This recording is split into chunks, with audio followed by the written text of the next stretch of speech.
Karena sebentar lagi kita akan mendengarkan nasihat dari salah satu tokoh yang sangat fenomenal, yaitu Habib Taufir Alaidrus.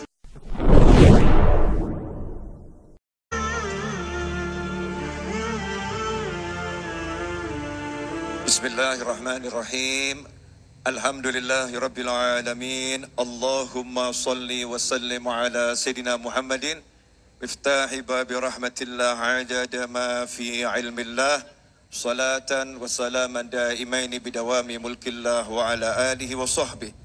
Allahumma salli ala Sayyidina Muhammadin salatan taftahu biha lana futuhal arifin wa tufaqihuna biha fid din wa ala alihi wa sahbihi. Assalamualaikum warahmatullahi wabarakatuh. Saya hadir ke sini nawaitu idkhalus surur. Gak ada niatan untuk ceramah, gak ada niatan untuk menyampaikan pesan, nasihat atau apapun. Cuman pengen menyenangkan satu orang, yang lain tidak. Saya cuma pengen menyenangkan Ustadzah Oki dan suaminya. Yang lain tidak. Tapi kalau yang lain gak ikut senang, keterlaluan. Ya, mukmin itu akan senang kalau melihat saudaranya senang. Tidak ada amal yang lebih hebat daripada idkhalus surur, menyenangkan hati mukmin yang lain. Dan kesuksesan Ustadzah Oki beserta tim ini karena niatan untuk menyenangkan ibundanya, menyenangkan orang tuanya. Innamal a'malu biniat. Mau atas nama Al-Quran, atas nama sodako, atas nama sholat, atas nama apapun, tapi dibalik semua itu adalah himmahnya, niatnya apa? Innamal a'malu biniat.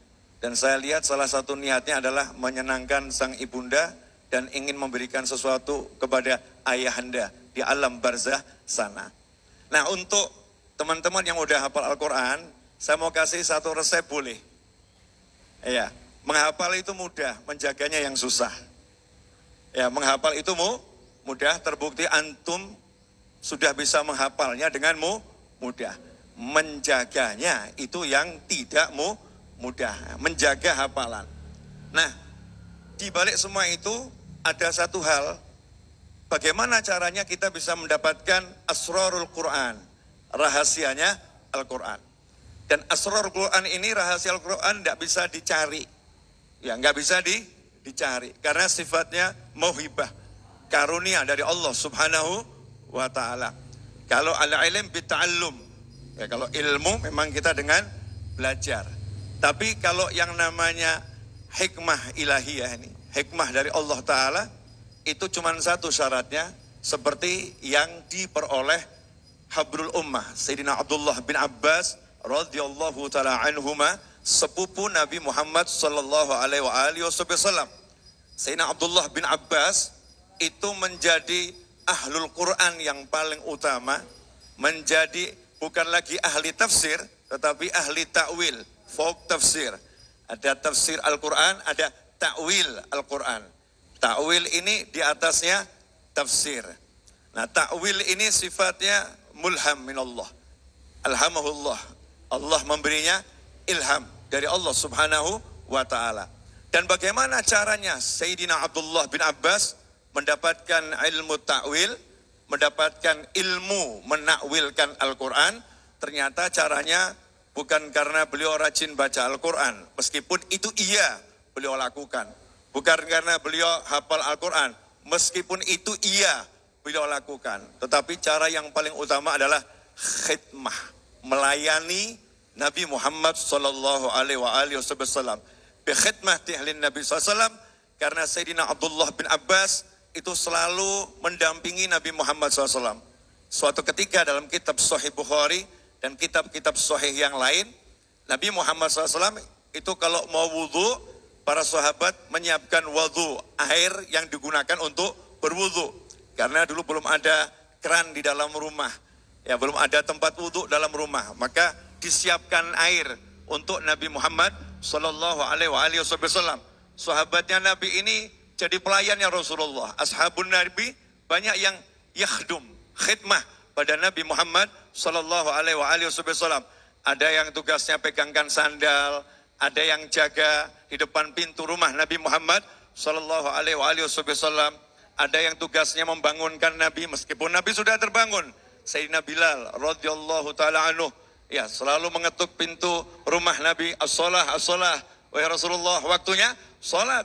Meskipun ya Nabi Muhammad SAW sudah bangun dan tidak tidur. Nah, suatu hari ketika Nabi Muhammad SAW mau wudhu, airnya untuk wudhu nggak ada, habis airnya. Maka tiba-tiba datanglah Sayyidina Abdullah bin Abbas membawa air untuk berwudhu Nabi Muhammad SAW. Disitulah Rasul mengucapkan, Allahumma faqihhu fiddin wa alimhu ta'wil. Ya Allah, jadikan dia memiliki pemahaman di dalam beragama. Bukan sekedar kalau sekarang fikih itu mengalami penurunan makna. Dulu yang namanya faqih itu orang yang menguasai Islam, iman wal ihsan. Maka disebut orangnya faqih. Tapi kalau sekarang faqih hanya pada urusan Islam. Salat, puasa, zakat, haji dan semacamnya. Ilmu hukum Islam. Tapi kalau dulu faqih itu semuanya. Islam, iman wal ihsan fahuwa faqih. Siapa yang betul-betul menguasai itu. Dan Sayyidina Abdullah bin Abbas radhiyallahu ta'ala anhuma mendapatkannya bukan dengan belajar, tapi khadim, yakhdum, khidmah pada Nabi Muhammad sallallahu alaihi wasallam. Wa'allimhu ta'wil. Kemudian dapat tambahan khusus, dan ya Allah ajarkan kepadanya ilmu ta'wil. Sehingga Sayyidina Abdullah bin Abbas itu ta'wil Al-Qur'annya enggak belajar dari Nabi Muhammad SAW, tapi langsung dari Allah Subhanahu wa ta'ala. Diberi ilham oleh Allah Subhanahu wa ta'ala, cuman ijazahnya dari Nabi Muhammad SAW. Al-mujiz wa Nabi Muhammad SAW. Wa'allimhu ta'wil. Dengan apa? Khidmah. Karena itu dari zaman sahabat sampai saat ini, yang namanya santri, yang namanya talibul ilm, gak akan dapat barokahnya ilmu, tidak akan dapat manfaatnya ilmu, walaupun ilmunya ya tabahar, meskipun ilmunya lautan, la barakata fiha, gak akan ada berkah dari lautan ilmunya itu, gak ada berkahnya kalau tidak bisa khidmah kepada gurunya, kalau gak bisa melayani gurunya, kalau gak bisa melayani para ulama, kalau gak bisa melayani orang-orang yang bertugas menyampaikan ajarannya Allah Subhanahu wa ta'ala. Siapa yang pandai berkhidmah, man khadam khudim. Siapa yang berkhidmah akan dikhidmahi pula. Dulu banyak orang menyangka man khadam khudim. Siapa yang melayani akan dilayani. Nah, ini kadang-kadang salah persepsi santri. Oh, kalau sekarang saya melayani ustadzah, nanti saya akan dilayani murid-murid saya. Ini persepsi yang salah. Ini khotok ya. Suatu yang sangat salah dalam pemahaman. Nanti kalau saya melayani ustadz saya, nanti murid-murid saya akan melayani saya. Ini pemahaman yang salah. Kenapa salah? Berarti dalam melayaninya ada keinginan untuk nanti dilayani orang lain. Inilah ainur riya. Ini ainur riya. Itulah riya. Tetapi man khadam khudim, maknanya apa? Siapa yang melayani akan dilayani. Siapa yang melayaninya? Al-malaikah. Para malaikat akan melayaninya. Anbiya wal mursalin akan melayaninya. Aulia was solihin akan melayaninya. Sebagaimana dikatakan, orang yang mendekat pada orang-orang soleh, maka orang-orang soleh itu justru yang akan melayani orang-orang yang mendekat kepadanya. Antum sudah punya Al-Quran, maka biar dapat ilmu ta'wilnya, biar barokah, layani gurumu. Nih, Ustadzah Oki ini layani. Jadi keset yang siap untuk diinjak. Jadi sapu yang siap digunakan untuk menyapu. Ya jadilah kain yang siap digunakan untuk ngepel. Apa kebutuhannya? Layani. Nyawamu berikan. Hartamu serahkan. Dirimu korbankan. Baru Allah akan memberikan sesuatu dari sisinya.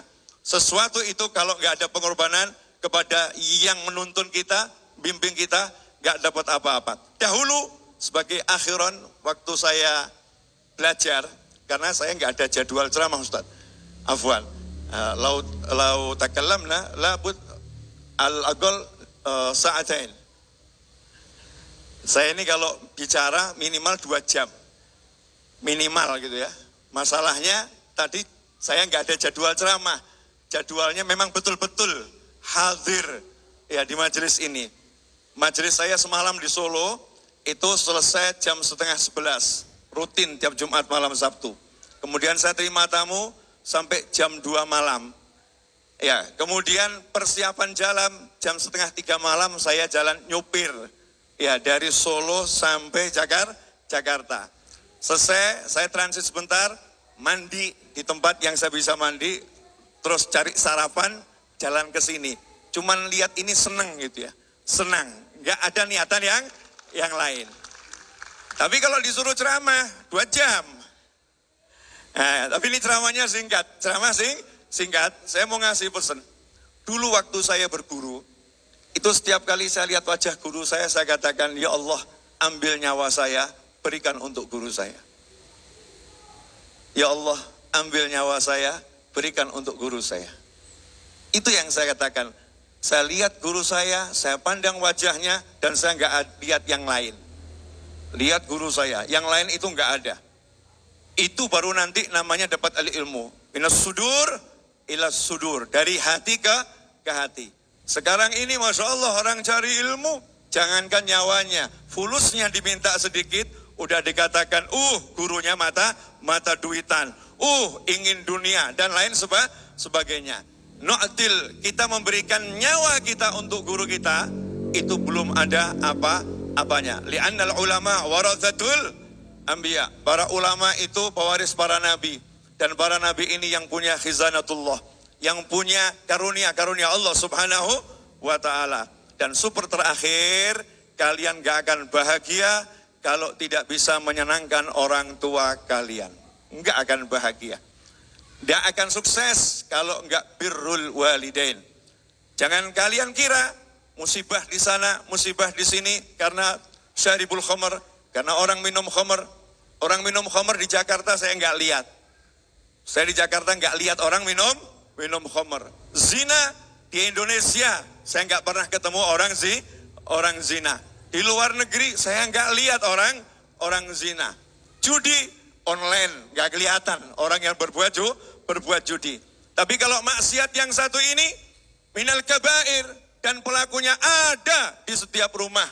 Begitu kata Al-Habib Ali bin Ja'far Al-Aidrus, Batu Pahat, Malaysia rahimahullah. Pelakunya ada di setiap rumah, dan ini dosa besar, dan pelakunya enggak sadar. Apakah itu? Durhaka pada kedua orang tua. Diajak bicara pura-pura enggak dengar. Diajak bicara pura-pura enggak dengar. Dipanggil pura-pura tuli. Enggak cocok sedikit, berani menatap tajam wajah orang tua. Ini semua kedurhakaan. Apalagi punya ilmu sedikit, merasa lebih hebat dari orang tua. Na'udzubillah min dzalik.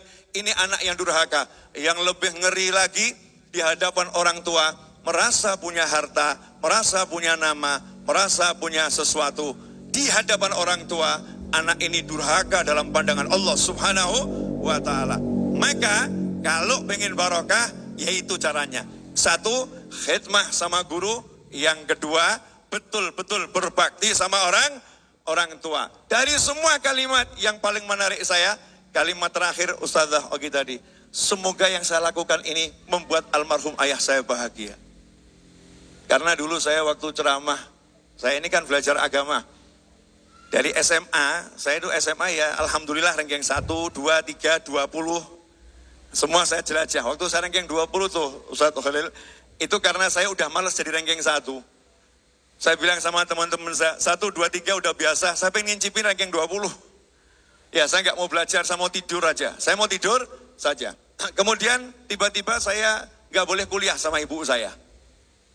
Padahal saya itu mentor, bimbingan tes, itu saya mentor. Sama ibu saya nggak boleh pergi jauh-jauh. Sami'na wa ata'na, nggak mikir nanti mau jadi apa mau jadi orang apa, nggak ngerti. Yang saya tahu ibu saya nggak boleh sami'na wa ata'na.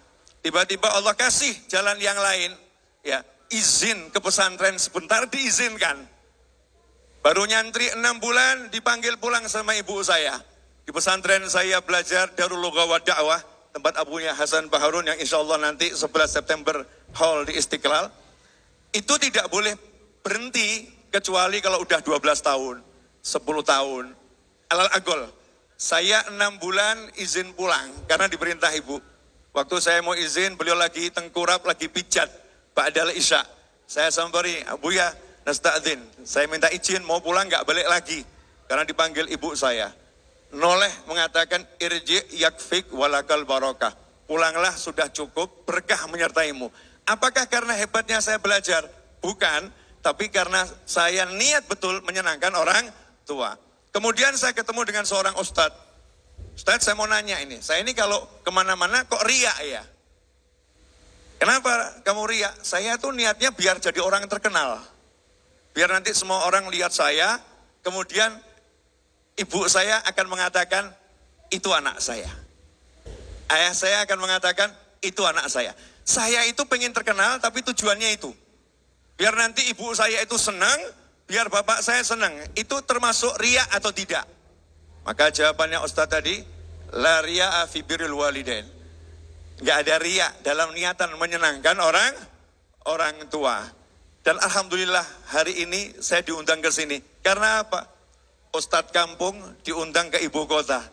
Karena satu, saya pengen nyenangkan orang tua saya. Selalulah senangkan orang tua kita, maka insya Allah Allah akan senangkan kita. Selalulah melayani orang tua kita, maka Allah akan perintahkan alam melayani kita. Selalulah melayani Al-Quran, maka jagat raya akan menjadi pelayan Anda semua. Hakadza wal afu minkum wa sallallahu ala sayyidina Muhammadin wa alihi wasallam walhamdulillahi rabbil alamin. Wassalamualaikum warahmatullahi wabarakatuh.